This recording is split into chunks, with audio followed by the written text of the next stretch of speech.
In the bustling town of Edenville, Pastor Ezekiel Grace was a towering figure.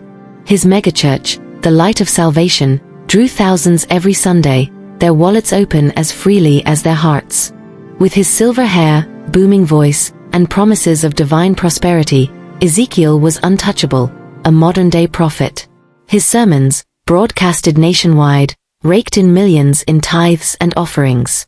The church built orphanages, schools, and a gleaming new sanctuary, all credited to Ezekiel's divine vision. But whispers lingered. Some elders questioned the murky finances, and a few congregants noticed Ezekiel's lavish lifestyle: private jets, a sprawling mansion, and a fleet of luxury cars.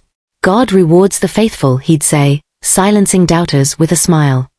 One stormy night, Sarah Okoye, a young journalist and former church member, received an anonymous tip: check the pastor's private study in the church. Hidden door behind the bookshelf. Sarah, who'd left the church after her family's blind devotion cost them their savings, saw a chance to expose the truth. She teamed up with Daniel, a tech-savvy friend and ex-deacon who knew the church's layout. Under cover of darkness, they infiltrated the church, disabling security cameras with Daniel's hacking skills.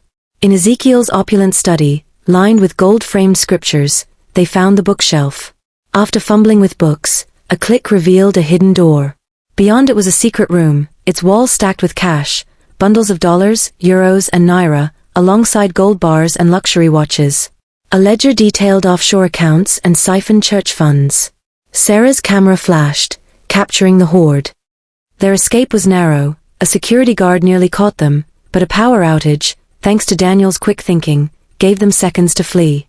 The next day, Sarah's exposé hit the front page of the Edenville Chronicle: Pastor Grace's secret stash, millions in church funds uncovered. Photos of the cash-filled room went viral. Posts exploded, with hashtag #PastorGreed trending globally. Congregants were stunned. Some defended Ezekiel, calling it a setup, while others demanded. Ezekiel held a press conference, claiming the money was for God's work, and accusing Sarah of fabricating lies. But the ledger's details, cross-checked with bank records leaked by a whistleblower, were undeniable. The IRS and the FCC swooped in, freezing his assets. Congregants stormed the church, finding more hidden rooms. Ezekiel vanished, rumored to have fled to a non-extradition country, but not before a final sermon, streamed from an unknown location, where he begged for forgiveness, tears streaming. Sarah's story won awards, but she faced threats from loyalists. The church splintered, with some members forming a new transparent congregation. Edenville grappled with betrayal, their faith shaken but not broken. Sarah, reflecting on the chaos, wrote, "Truth doesn't destroy faith, it demands a better one." Years later, a grainy post surfaced, a man resembling Ezekiel, sipping coffee in a Caribbean cafe. The comments raged, but he was never found. The light of salvation dimmed, a cautionary tale of trust misplaced and secrets uncovered. In the end, this story isn't just about a pastor. It's about what happens when power goes unchecked, and trust is abused. Blind faith without accountability can lead to deception, destruction, and disgrace. So let this be a reminder to all of us. Question what needs to be questioned. Protect your faith, but never worship a man.